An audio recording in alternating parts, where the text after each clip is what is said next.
forgot to ask you, should I address you as Mr. Nkabinde? Yes. I'm asking because the issue of titles is very important. Someone came in here as a professor. When we went for lunch, he was a doctor. When we finished, he was a Mrs. So it's very important that I capture your title accurately. Now, you are saying Paul Sullivan wrote an email to the National Commissioner. Yes. Who is this Paul Sullivan? Because even General Nhlanhla Mkhwanazi, when he came here, he spoke about him. What is his interest in SAPS? Does he play any official role in SAPS? He does not play any role in SAPS, but is in charge. Because he can send one email and everything stopped. So I even, through you, Chair, I even took that matter to Labour Court. That how on earth an outsider send one email, and I've got all the proof that I got the post. I'm recommended for the post. How on earth an outsider send one email and my appointment is stopped?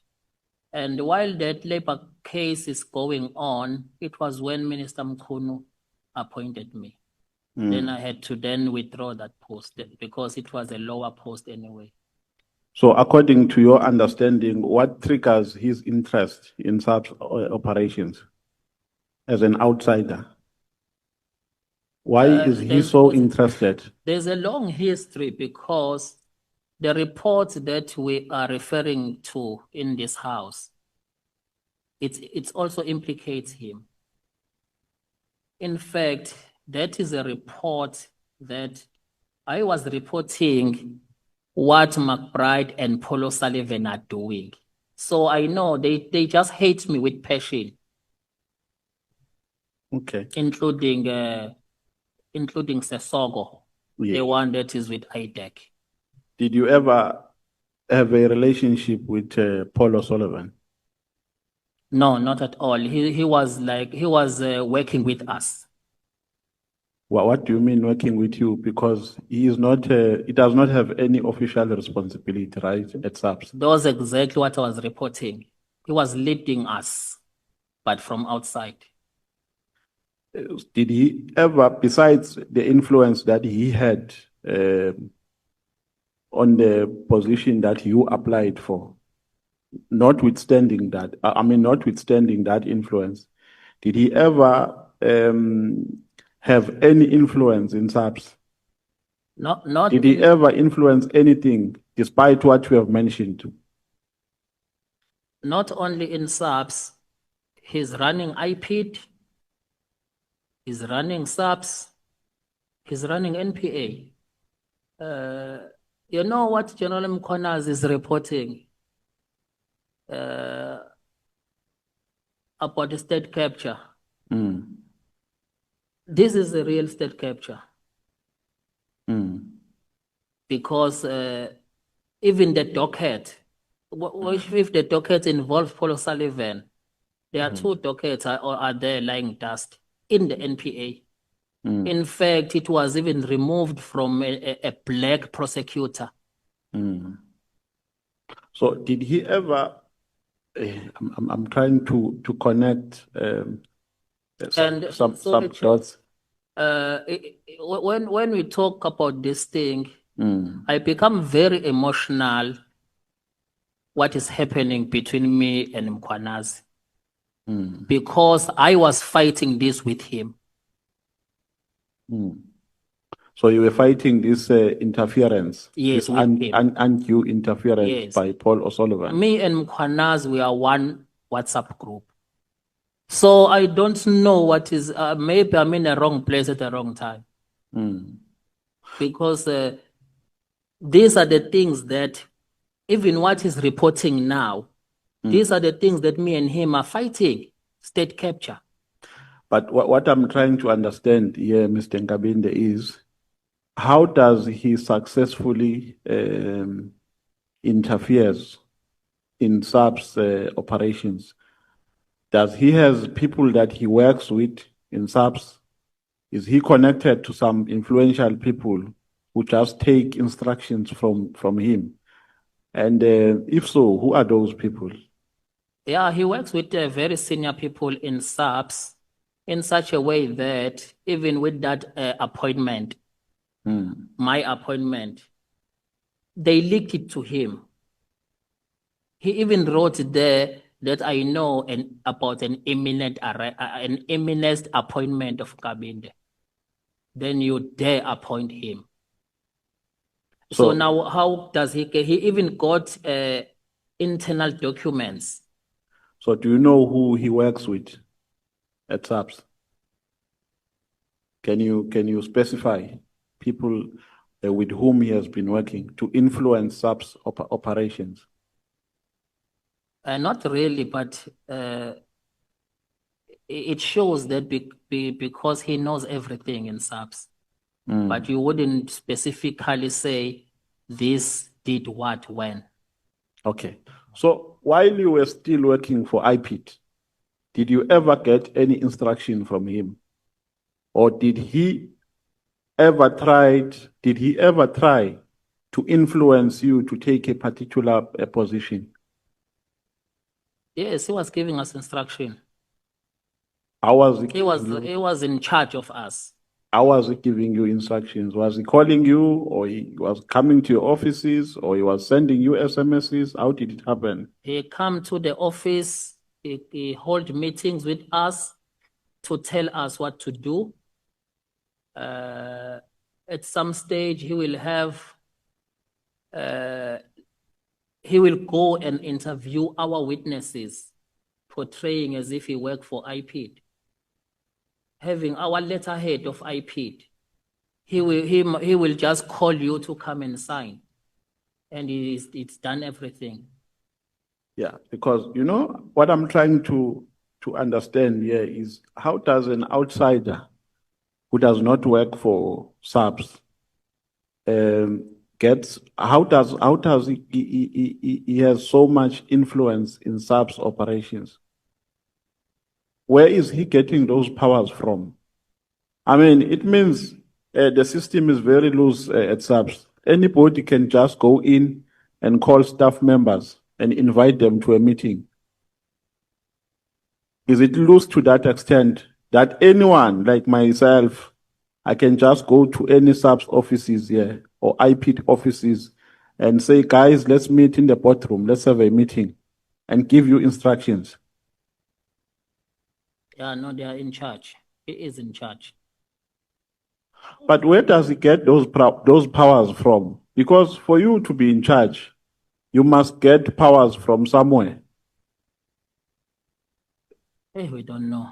Maybe this, at least now, it's revealed now to the higher authority in Parliament. So because this thing was never even attended to. My report was never even interrogated, except that Minister Cele used it not to renew his contract. But the allegation, they were never dealt with. In fact, I'm the one who's suffering outside, that even when I've got an opportunity to get a job, Sullivan will send one email to stop me. Now, it means even this appointment, I only got it because it was a hierarchy from a political office. He could not stop it. Yeah. So what you are saying here is that you were not appointed because of his influence. Yes. One email. To the National Commissioner. Yes. So the National Commissioner acted in accordance with the instructions of Paul Sullivan. Yes. Okay.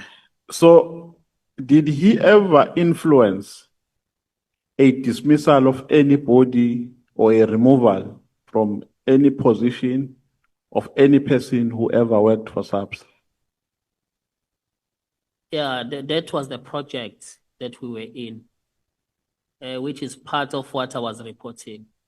The project was to make sure that General Phahlane does not get appointed as a permanent national commissioner. He was an acting national commissioner by then. No, wait. So when you are saying it's a project that you were in, do you also involve yourself in that project? Hence, I reported it, yes. So you were a group that was plotting against General Phahlane. We were in that task team that were plotting with an instruction of McBride and Paulo Sullivan. So how were you plotting? Were you holding physical meetings or? Physical meetings and how we're gonna do it. That's why I ended up reporting this. It was against my conscience, destroying people. Then Phahlane was then suspended. Motiba came in as an acting national commissioner. We go for him. So tell me, why was Phahlane a target? The main thing was that there was no permanent national commissioner.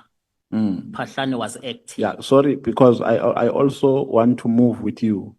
If you don't mind, and if you can remember, can you cite times, years and months to say at this time we plotted, at this time we did this and that, so that we can move together? Yeah. Yeah, no, I think it was a year 2017 where we were busy with plotting to remove Phahlane. He was an acting national commissioner. The main reason, Paulo Sullivan wanted McBride to become a national commissioner. So we were targeting everyone who occupied that seat. Because Paulo Sullivan want McBride, it's like in IPID, powers are limited. So McBride must become a national commissioner. So the project was to remove everyone in that seat. Yeah, because my recollection is that, well, I might be wrong because it happened some time ago. My recollection is that Phahlane was suspended. Yes. And part of the reasons for his suspension was an issue of blue lights and I think a sound system. Sound system. There was a story about blue lights and the sound system. Those are the reasons. So I'm trying to now weigh those reasons with what you are saying, against what you are saying, because you are saying he was suspended because you guys plotted against him, and then what was reported in the public domain are the reasons which I've outlined. So were those reasons fabricated? Yes. How were they fabricated? We created a scenario where we have a search and seizure to go to his house to look for the sound system that he bought. But the aim was not about sound system. The aim was to come with the media. Acting national commissioner's home was raided, so that the president will have no choice but to remove him. So you came with the media? Yeah, the media was plotting with us. So you plotted with some journalists? Yes. And then the other story of blue lights? No, the other story, blue light, it was after he was not even already, he was already removed. He was removed. Yeah, it was other. But it also implicated him. It also implicated him. And in that blue light, the target was him, because they were looking for him in all angles. Even the blue light story was part of that. So the gist of all of this was a power struggle. The gist of all this is to usurp power in the criminal justice system. Because our targets were in different departments. NPA, SSA, IPID, SAPS, all of those, the plan was there, how those people have to be targeted so that they would get removed. Now, you said you were plotting, so I assume that you were plotting as a group. Are you in a position to mention other people who were part of that group that was plotting against I Phahlane? can give one example, just one example here in my report. In one paragraph here, it was a well-known fact that Mr. Robert McBride wanted to become a national commissioner, and he was telling some members of task team that he was considered for the post. Sorry, before you go on, we are talking about a task team here. Was it a factional task team or it was an official task team? Is it a task team that you established yourself in pursuit of what you wanted to achieve, or it was a task team of SAPS, an official task team? Now remember, this is IPID. I mean, sorry, of This is IPID. IPID, Yes. then McBride Yes. established a task team. Then he recruited us from different offices to become So a national task team. he established a factional group. Yes, So you were part of a factional group. yes. Okay. And no. we even the name of that group, it was a Phahlane task team. So the name, did you have documents? I don't understand. What do you mean the name? Did you have founding documents of this factional group? Where was it termed, or you had a WhatsApp group? Yeah, but we were reporting directly to McBride. So you had a WhatsApp group. Yes. That's where you were plotting.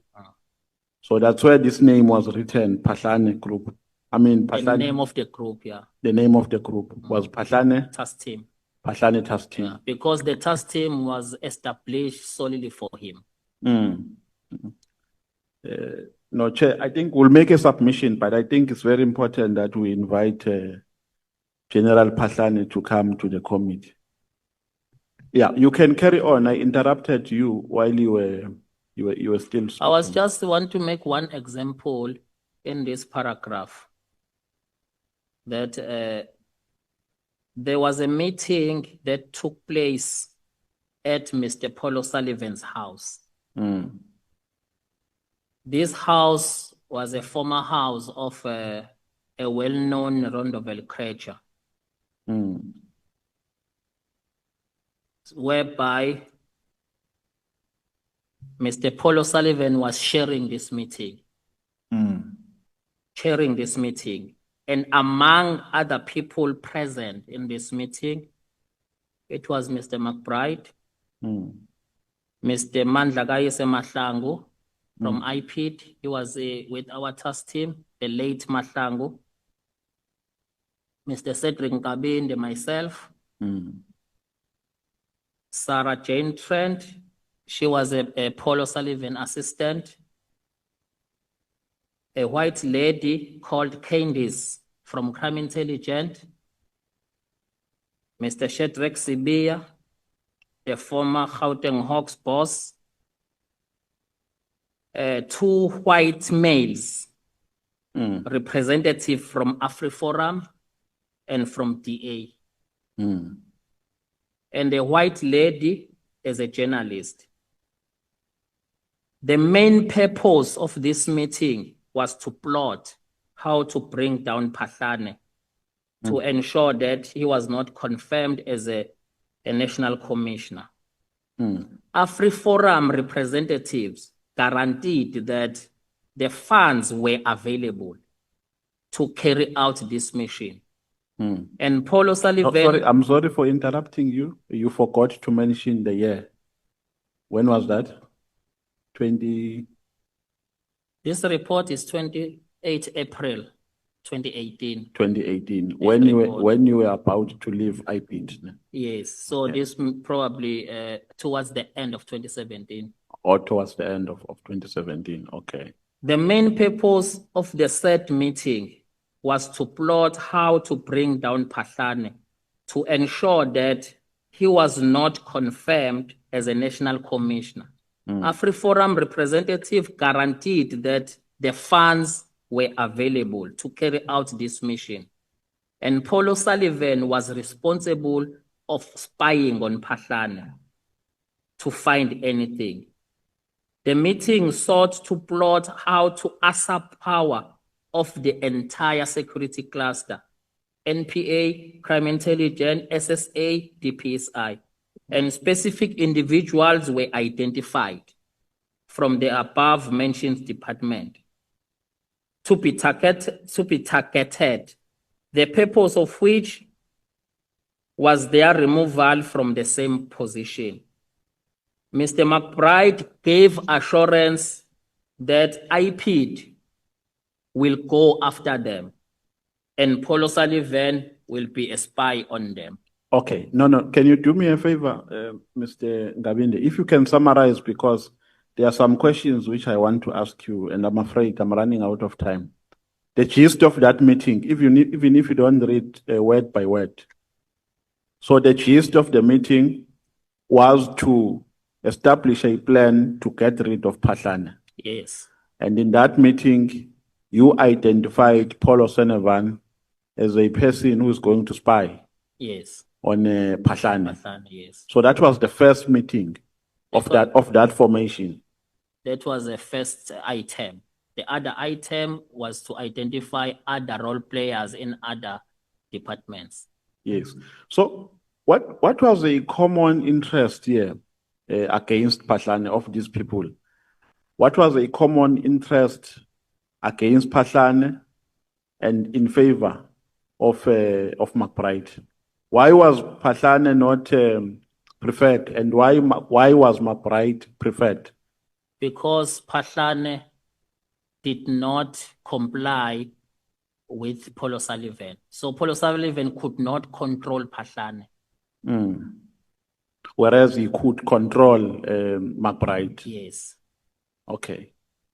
And then ultimately, the goal was achieved because Phahlane was suspended. Removed, yes. So according to your evidence, the reason why Phahlane was suspended is because of this plot. Yes. And nothing else. Yes. And everything else which was reported was fabricated. Yeah, that's why he has never been arrested on those things. Okay.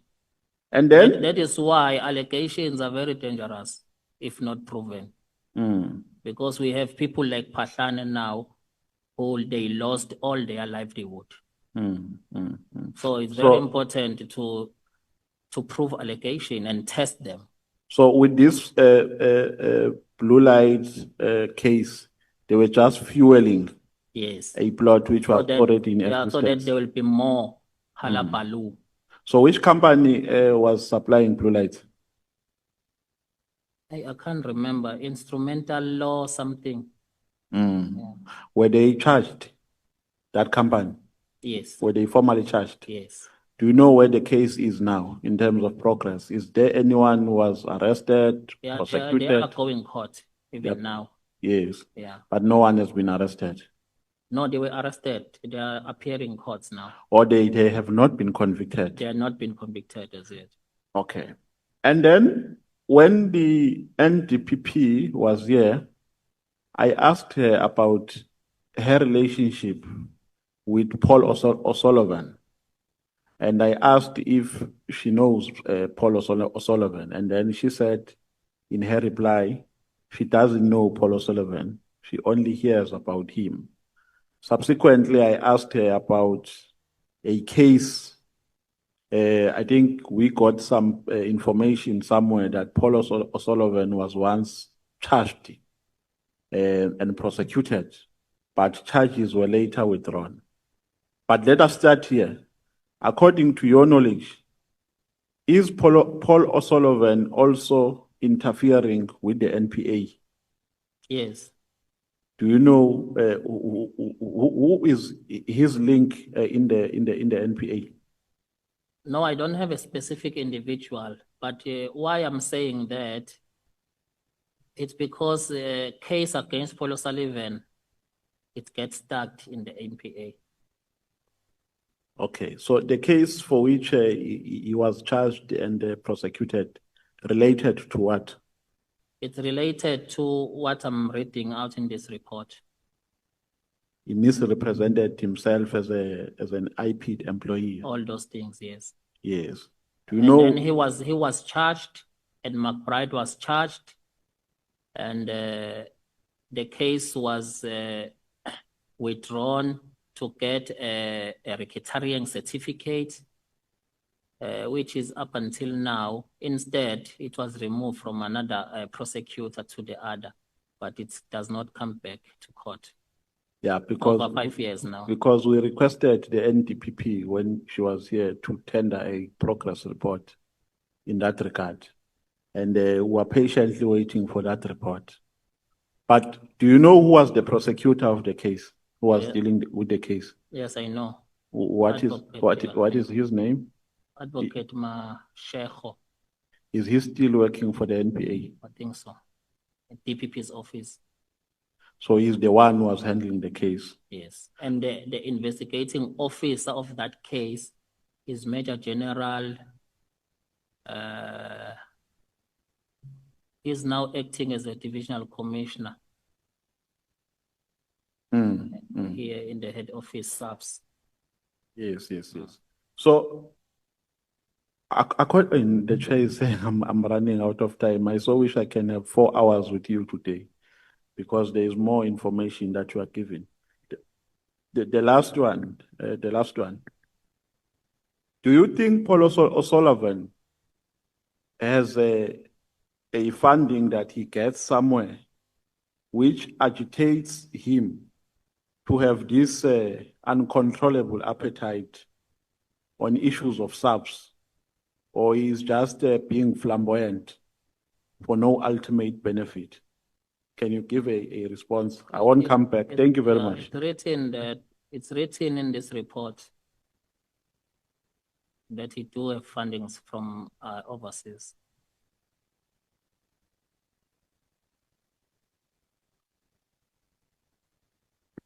So the funding is specifically for the task that he is pursuing. Yes. To interfere with the work of SAPS, of the Justice Cluster. Yeah. Thank you. Thank you.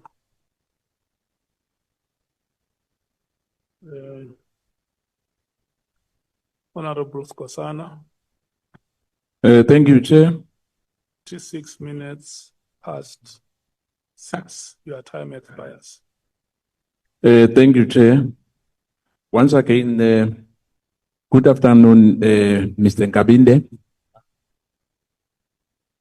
Now, I must say that what you just testify about here, though we know we're still probing, we still say these are allegations.